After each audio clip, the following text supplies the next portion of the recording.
everybody, welcome to Robert's Train Set. This is a video on a lot of little bits, bit like my Robert's Bits and Pieces ones that I've been doing, but I won't call it that.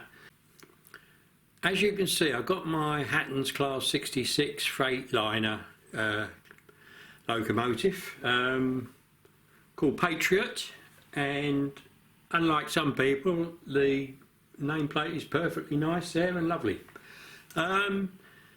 So I'll show this running a bit and the problem I've got with it. And HATTONS don't need to worry, it's nothing to do with their locomotive. It's more to do with my setup here, which some of you might know about, and my plan to overcome the problem.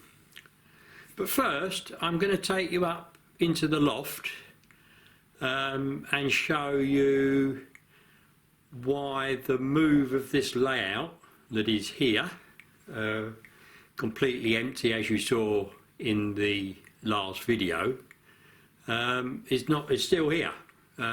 So bear with me and we'll go for a little walk. So come with me on this walk that I'll probably be doing quite often once I get the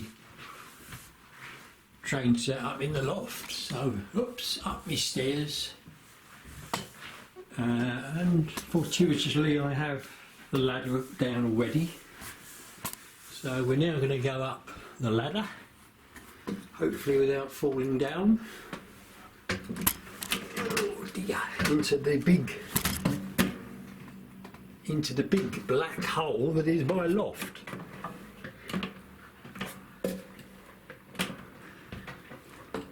Ooh, it's really dark, isn't it?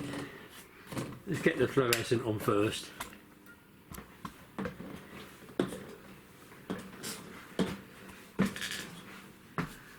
So as you can see, it doesn't even look the same from when you saw it last, does it? There's something missing.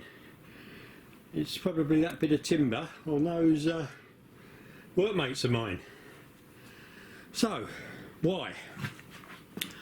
So when I had to wait for the Class 66 to come so I could run it on the layout downstairs, I obviously couldn't do anything, could I? And in one of my videos that I've just done up here, I showed my GoPro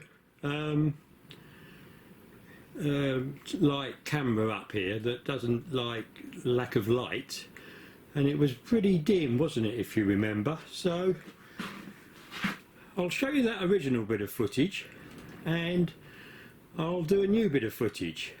Well, hello everybody, I hope you can see me in this light. So this is the GoPro type that doesn't perform very well in low light, and if I turn it around gently, the layout's going to be about here or so, about there. So as you can see, not very good. Wouldn't be enough to, it would look really, really dark. If I, however, put the fluorescent on, it gets appreciably better, doesn't it? So this is with the new lights on.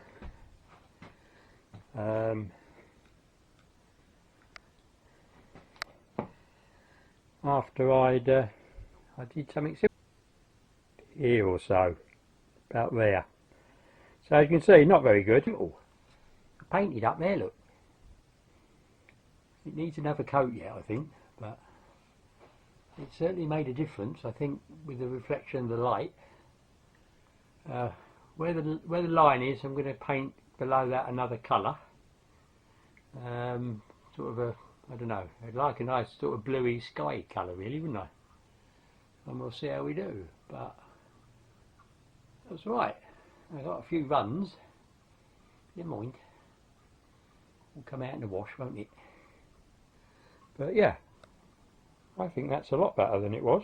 I'll have to compare it with the one I did before, won't we? Yeah, it's a result. And if I now plunge us all into darkness again by turning off the old fluorescent, oh, it's all gone black. but then turn on the new lights, I think that's a bit of a, you know, pretty good. I'm sure the railway would show up quite well on this. And then if I again do the fluorescent, it's even better. And if I change the fluorescent to an LED bulb, which I've been told how to do by various subscribers of mine, which I think I'm going to have enough light even without the other lights on. So we should be good up here for the light.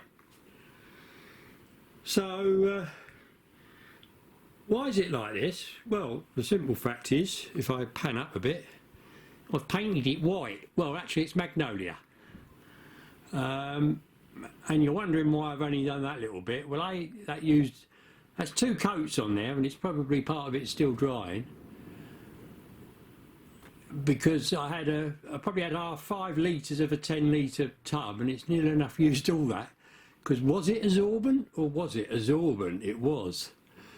So the dark bit at the bottom here, I think, would look good in some sort of bluey colour. I haven't actually got a blue, but I'll do it in sort of a bluey colour if I've got enough paint, so that when I film on the layout it looks like a bit of sky.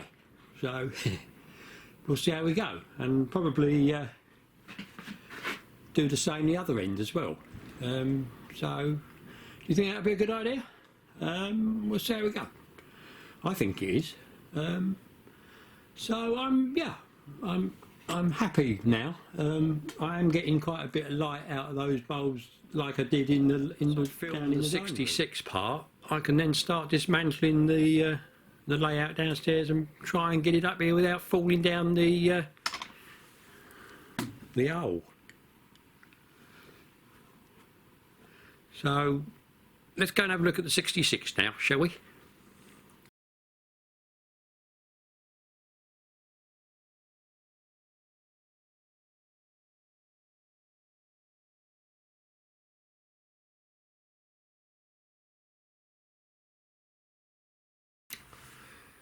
So here we have the HATTONS 66 in the Freightliner livery, which I think looks rather striking. And as I said, it's named Locomotive Patriot, and it's number 66418. I bought this really to pull my Freightliner wagons round, but I don't think I'll do it on this layout. I'll wait until it's upstairs with all the scenics back again. And this isn't a review. I think there's been far too many reviews of it, and I think the general opinion is that it's an absolute cracking model, albeit with some people experience a few problems. Now my example is absolutely, as far as I'm concerned, perfect. It is absolutely superb, and I haven't found anything wrong with it whatsoever. So well done to HATTONS for a truly remarkable job. I will just start up the engine because I think it's, as everybody said, it's an absolutely superb sound insulation in this locomotive, and I'm interested really to see what it sounds like on the TV when I watch my YouTube video back. So we'll just start the sound up, shall we?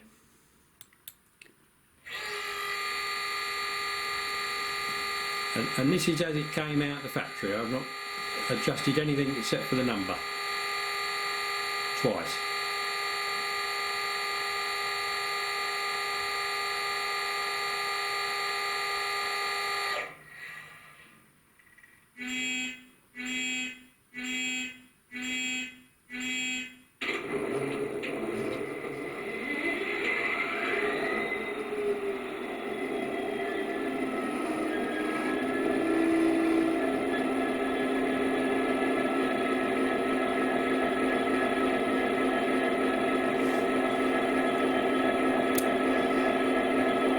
So I'm pretty impressed with this. It really sounds great, absolutely. So we'll do a horn.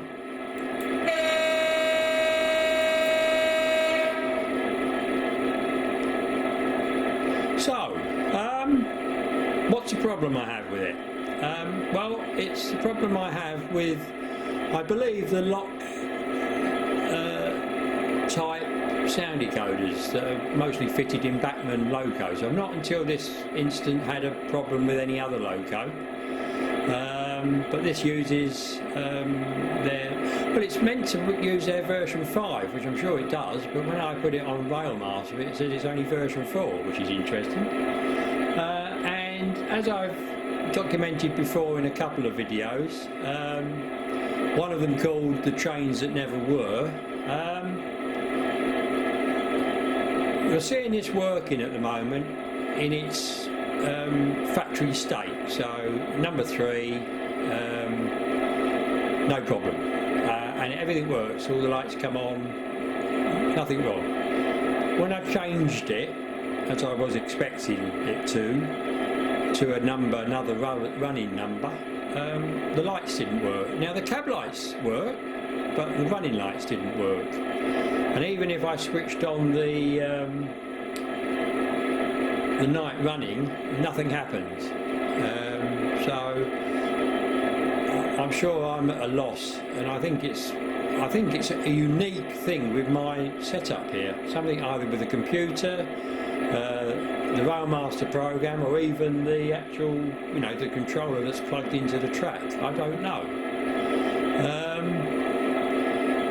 So if this had been a Bachmann model, I probably would have packed it up, sent it back and said, I don't want it, because I bought it on mail order and you can return them within 2 weeks, can't you, without any reason. But I really don't want to. I've been waiting a year for this, and it's a superb model. I mean, it's moved the whole hobby up another notch, hasn't it? Let's face it. So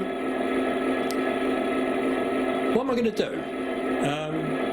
I have a quandary. My other Bachmann model that I had a problem with, which is the subject of that The Trains That Never Were, was my 101 DMU, and that's been running happily around this layout, as you've seen, on the factory setting number 3. But I can only run this locomotive on factory setting number 3, otherwise I lose all the lights. So what am I going to do? Well, I put the thinking cap on, which still occasionally works, and I thought I can run both trains, or this engine and that train, on the layout, as long as they're never on the layout together. So what else what do I miss? Well, on my Railmaster you've got all the functions. So obviously the functions in this are totally different to the functions on the Bachmann. So quite simply, if you can see this, I've written a list out of all the 101 DMU settings and what they do. I will type this out and print it and make it a lot neater and easier to read. But I'm going to literally run the 101 DMU on this class 66 setting, and I don't see why it shouldn't work. You're probably all thinking to yourself, well, just have 2 number 3s. The system won't allow you to do that. If you do that, it won't accept it, so can't do that. Anyway, what I thought is, while it's set up here, I'll pan back a bit and I'll just set it on its way, and I'm going to turn the sound off.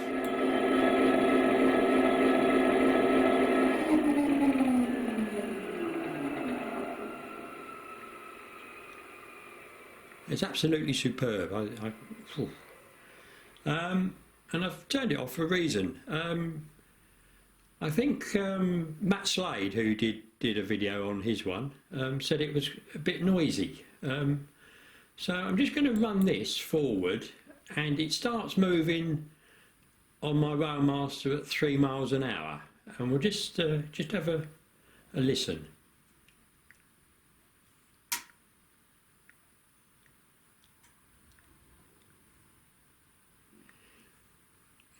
Is that superb, or is that not superb? That is incredible, isn't it? and this is basically straight out the box. I've hardly run this. One thing I did notice in the instructions for this was there's nothing to say about running it in. So do we not need to? Interesting. So I'll just speed it up a little bit.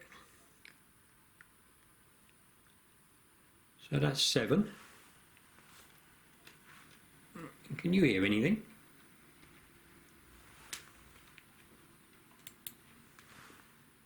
So I'm going to relocate the camera and the light, and we'll just have a look at it going around the layout. So as you saw in the last video, it's a pretty bare layout, isn't it now? Not many features on it.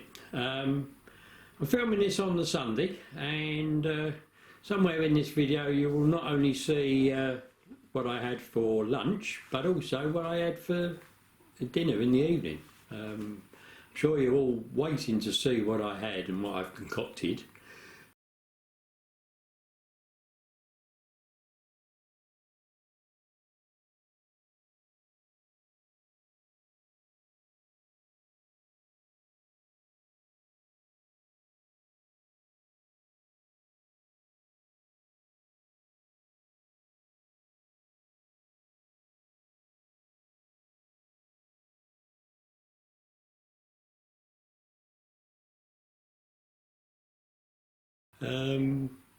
So I think we now need to start the old loco coming onto the main layout, and I'll show you it going from the outside to the inside. I will probably cut some bits out to speed it up, but there were some comments about it not going on the old normal Hornby points, you know, the tight ones that I've basically got on all the way over. Obviously the curve points are a lot simpler, but a little easier and not as sharp, but so I thought I'd show you how it goes. Alright, so here we go then. As you probably can't see them, but I've got the cab lights on, and the minute I move it forward they'll go out.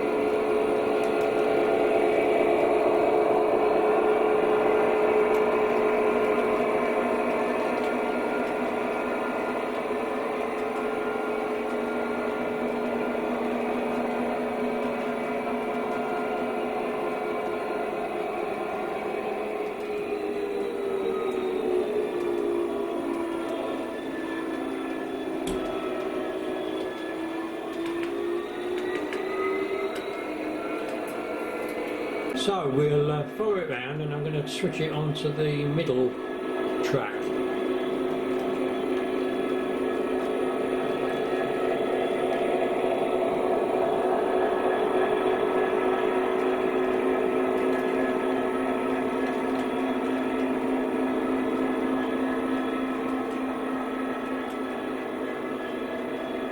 See the stunning detail inside the cab there? Pretty good, eh?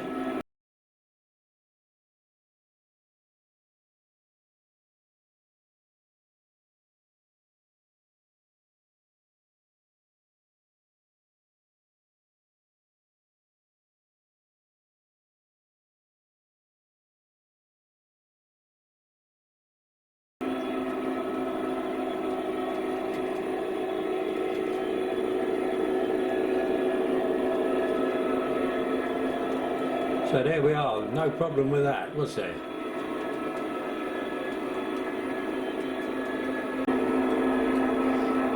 So now we'll follow it around and we'll switch it through the tight Hornby points onto the inner track, shall we? Let's see what happens. Doing about 9 miles an hour here according to Rail Master, but I don't think it is. So here we go. Superb. Absolutely great. So we'll pick it up again now, and let's increase the speed a bit, shall we? And see what it makes. Oh, look at that.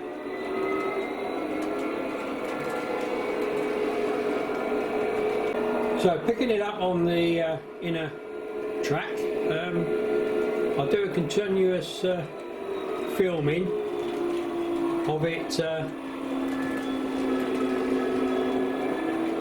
switching from the inner to the outer track. So start now.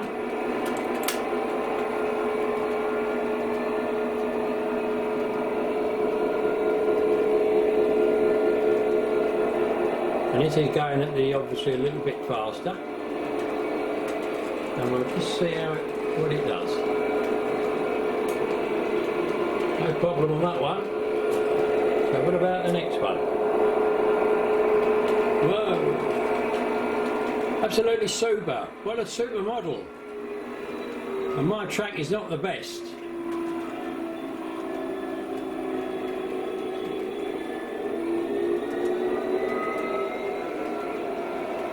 I haven't been able to change the point back. Let's see what happens when it runs over that. It should just obliterate it, I would have thought.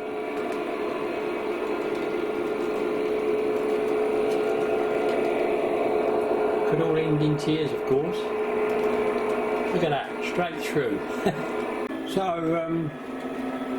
one of my thoughts of this is a super model, and I couldn't bear to part with it and send it back. We'll give a horn.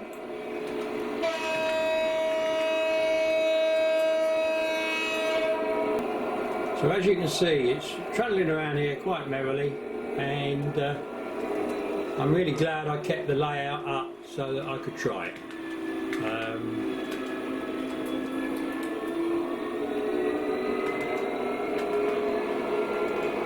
So the only downside I would say is, come on Hattons, if Batman can put a man in the cab, why not you? A little bit of penny pinching. I don't say this model is overpriced, I don't think it is. I think, you know, with the detail and how well it runs and how heavy it is, it's worth absolutely every penny. But, yeah, come on, let's have a man in it. Perhaps you can do that in later production runs, even if you have to stick it in Liverpool. I really do like watching this go round. Stunning model.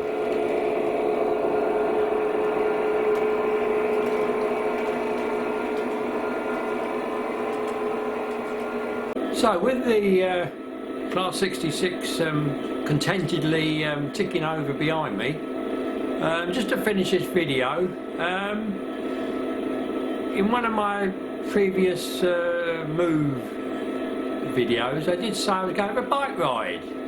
So as for something completely different, watch out later for a little tour of where I live. You won't see much except the road, but what I have done is I found one of the hills, excuse me, and I showed the difference between me pedalling up it without any assistance and pedalling up it with assistance. And you might find it interesting, I don't know. But anyway, I'll post it up and you can have a look. But there were no trains in it, I'm afraid.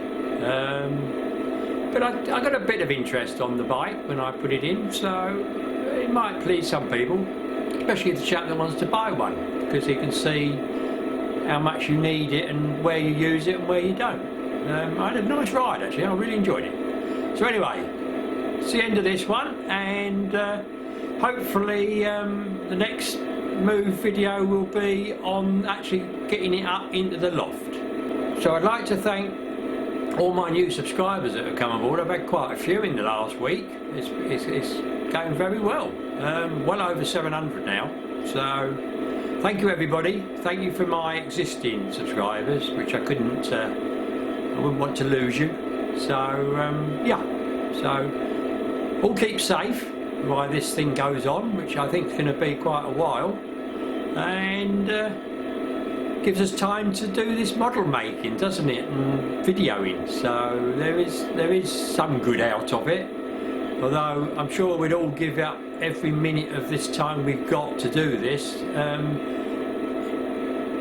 to prevent any of those poor people that are losing their lives. I think it's absolutely horrendous, isn't it? Cheers everybody, cheers.